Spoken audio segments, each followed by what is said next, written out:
नमस्कार, राम राम, राधे राधे। आइए दोस्तों, इतिहास के सेशन को प्रारंभ करते हैं, शानदार तरीके से आगाज करते हैं।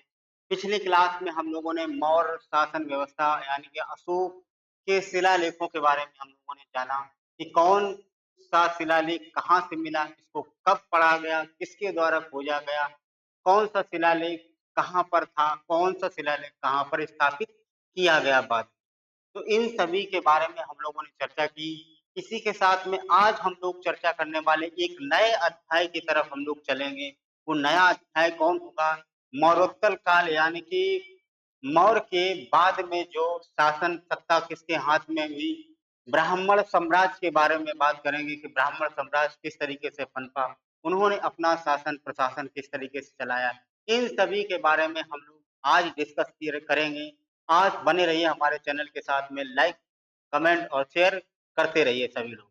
तो आइए चलते हैं हम लोग शानदार तरीके से कि जैसा कि दिया गया आपका चैप्टर है, अध्याय बेटा है 16।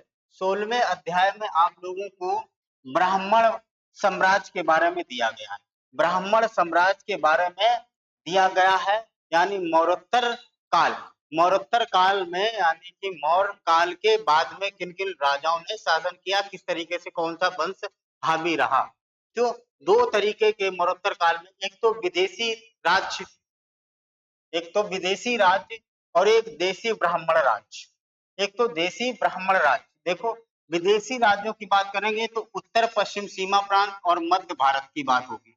ठीक, उसमें कौन कौन से वंश एक्टिव होंगे? तो देखो हिंद, यवन, शक, पल्लव, कुषाण वंश, ये सभी एक्टिव हैं, यहाँ से आपको पढ़ने को मिलेगा।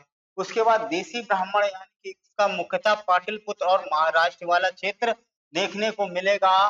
पाटलिपुत्र और महाराष्ट्र वाला, तो शुंग मिलेंगे, काडम मिलेंगे, आंध्र, सतवाहन, बकाकट, किचेदी, ये चीजें मिलेंगी आप लोगों को, ये वंश आपको देखने को मिलेंगे, इनको पढ़ने को मिलेगा आपको।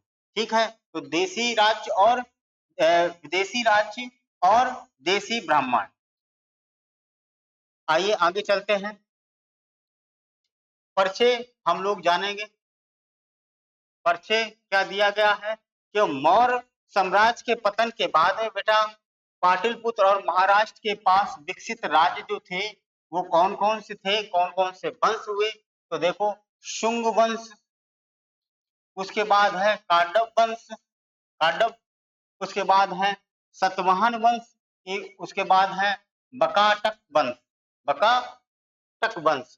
तो इसके संस्थापक कौन थे? तो शुंग वंश के पुष्यमित्र शुंग, पुष्यमित्र शुंग, इसके कौन थे? तो वासुदेव थे। और सतवाहन के कौन थे? शिमुख थे। उसके बाद में बकाटक के कौन थे? विनय शक्ति थे, विनय शक्ति थे। तो ये इस तरीके से ये इसके संस्थापक हैं। मौर्य के पतन के बाद पाटलिपुत्र और महाराष्ट्र के पास में जो विकसित राज्य थे वो यहाँ पर इन लोगों ने शासन किया।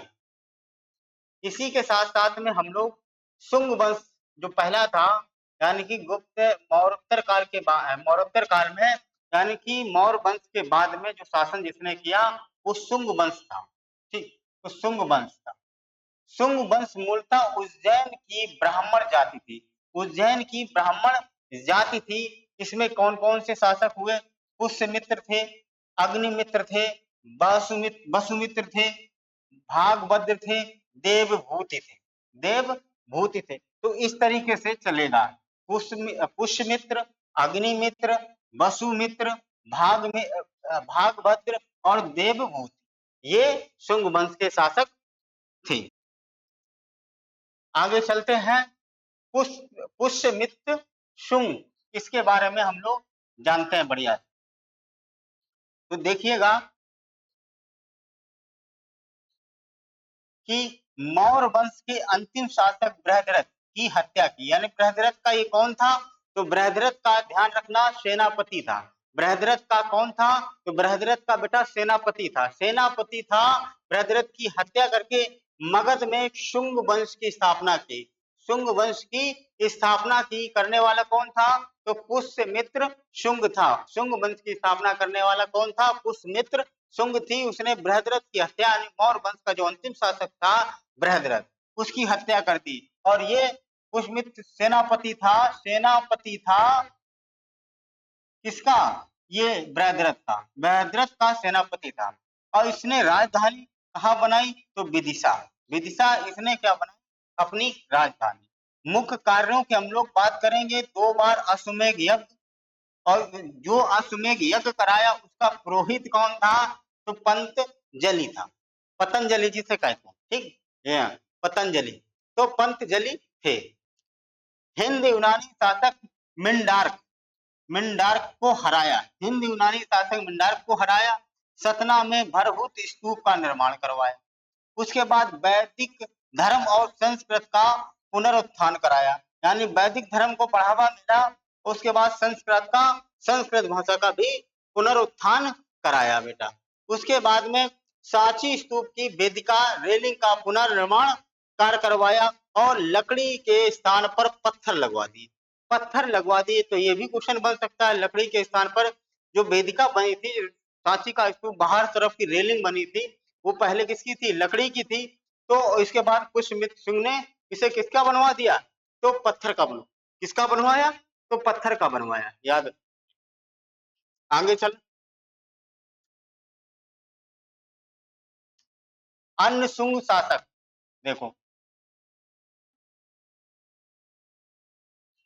अन्य शुंग शासक में तो अग्निमित्र, कालिदास